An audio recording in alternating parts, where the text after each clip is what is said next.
World war one और world war to में Enfield वो नाम बना जो गोले बरसाते ही मैदान में दौड़ने लगता था। ब्रिटिश आर्मी इसे अपने सैनिकों की तरह रखती थी।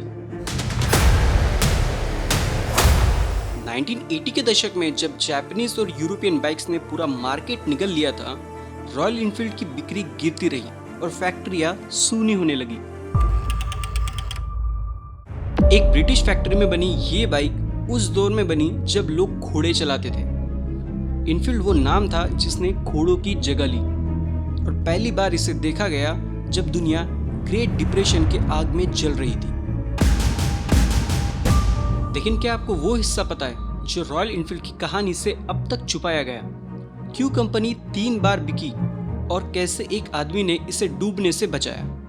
ये सिर्फ एक बाइक नहीं, एक ऐसी कहानी है जो कई बार मौत के मुंह से लौट चुकी है। कहानी की शुरुआत होती है 1851 ब्रिटेन के वॉरकेस्टरशायर के रेडिश टाउन में, जहां जॉर्ज टाउनसेंड का सिलाई मशीनों के सुइया बनाने का कारोबार था। 40 साल के लंबे समय के बाद यह कारोबार ठप पड़ गया और इसे बेचा गया 2 नौजवान को, बॉब वॉल्टर स्मिथ और अल्बर्ट एडी। स्मिथ एक इंजीनियर थे और एडी एक बिजनेसमैन। स्मिथ और एडी के अटूट जोड़ी ने साइकिल निर्माण का कारोबार शुरू किया और महज 2 साल के अंदर ही यूके गवर्नमेंट के under royal small arms factory Enfield से साइकिल के पार्ट्स बनाने का कॉन्ट्रैक्ट उन्हें मिला और इसी अवसर पर उन्होंने अपनी कंपनी का नाम रखा एनफील्ड मैन्युफैक्चरिंग कंपनी। 1896 में रॉयल क्राउन से रॉयल ये शब्द उन्हें इस्तेमाल करने की मंजूरी मिली और इसी तरह जन्म हुआ रॉयल इनफील्ड का। मेड लाइक अ गन, इस नारे से उन्होंने अपनी पहली साइकिल दुनिया के सामने रखी। उनका पहला अपग्रेड एक क्वाड्रीसाइकिल के मॉडल के साथ डी डियोन बुटन इस इंजन लगाकर 1898 में सामने आया और 1901 में बॉब वॉकर स्मिथ और फ्रांस के इंजीनियर जूल्स गोबिएट के साथ उन्होंने पहला 1.5 हॉर्स पावर वाला मोटरसाइकिल डिजाइन किया। समय के साथ इसमें कुछ बदलाव किए गए। 1909 के स्विस मोटोसैकोचे 297 सीसी इंजन के साथ वी ट्विन मोटरसाइकिल मार्केट में लॉन्च की, लेकिन उनकी बनाई गई मोटरसाइकिल आकार में बड़ी, भारी और काफ़ी महंगी थी और यह हर कोई नहीं ले सकते थे। इसलिए उन्होंने 1914 में लाइट वेट 2 स्ट्रोक इंजन वाली मोटरसाइकिल का निर्माण किया और इस तरह वो लोकप्रियता के उतार चढ़ाव का सामना कर आगे बढ़ते रहे। वर्ल्ड वॉर 1 का समय आ चुका था और ब्रिटिश उनके खिलाफ लड़ रहे थे। उन्हें ग्राउंड लेवल पर हथियार सप्लाई करने के लिए और दूरी तय करने के लिए मजबूत मोटरसाइकिल की जरूरत आन पड़ी, जिसके लिए स्मिथ और एडी ने नए 6 हॉर्स पावर वाले 55,000 वी ट्विन मोटरसाइकिल मैदान में उतारे, जिसके बाद इनकी लोकप्रियता काफी बढ़ने लगी। 1920 के दशक में स्मिथ और एडी ने आम लोगों के लिए 350 सीसी और 500 सीसी के 2 मोटरसाइकिल मॉडल मार्केट में लॉन्च किए, लेकिन स्मिथ और एडी को भनक भी नहीं थी कि उनके साथ में आगे क्या होने वाला है। 1929 में ग्रेट डिप्रेशन छाया।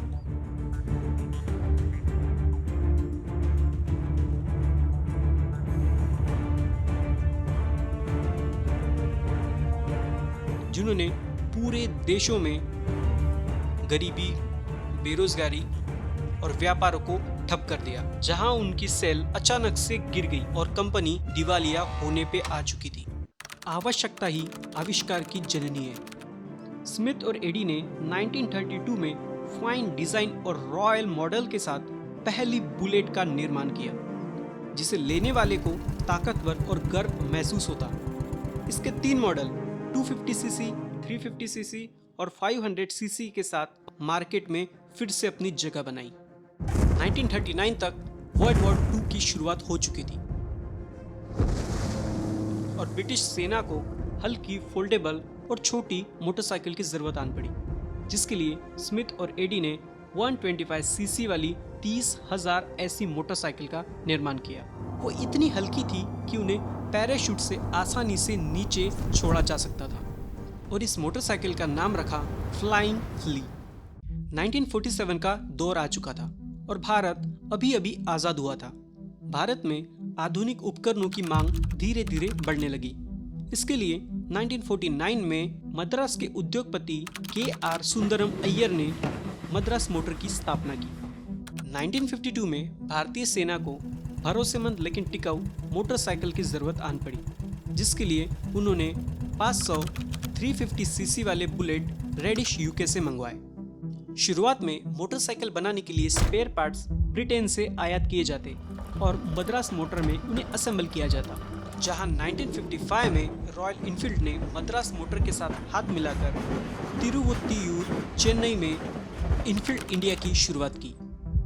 वहां ब्रिटेन में कारों की मांग बढ़ने लगी और मोटरसाइकिलों की मांग घटने लगी, जहां होंडा, यामाहा और सुजुकी जैसे कंपनी सस्ती, हल्की और तेज मोटरसाइकिल के साथ पूरी दुनिया में उनका रुतबा छाने लगा। और 1970 आते आते रॉयल इनफील्ड का प्रोडक्शन ब्रिटेन में पूरी तरह बंद पड़ गया और भारत रॉयल इनफील्ड के प्रोडक्शन का इकलौता देश बन गया। भारत में 350 सीसी बुलेट पुलिस, सेना और आम लोगों में काफ़ी लोकप्रिय रही और 1977 में कंपनी ने यूके और यूरोप में भी अपने प्रोडक्शन शुरू कर दिया, जिनका सालाना सेल 10,000 से लेकर 12,000 तक चला गया।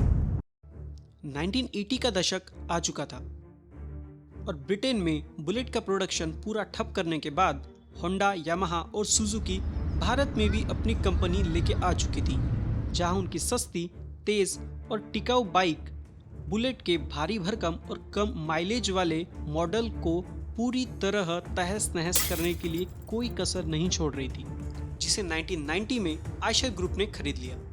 आयशर ग्रुप अपने ट्रैक्टर और ट्रक बनाने के लिए जाना जाता था, जिसके संस्थापक विक्रम लाल ने 1994 में इनफील्ड इंडिया ये नाम हटाकर रॉयल इनफील्ड मोटर्स लिमिटेड कर दिया और 1995 में बुलेट मैचिस्मो के 500 सीसी वाले नए मॉडल के साथ उन्होंने धीरे धीरे कंपनी की कमाल संभाली, लेकिन फिर भी भारत में अपनी जगह बनाने के लिए असफल रही और कंपनी को फिर से बेचने की दुविधा आन पड़ी।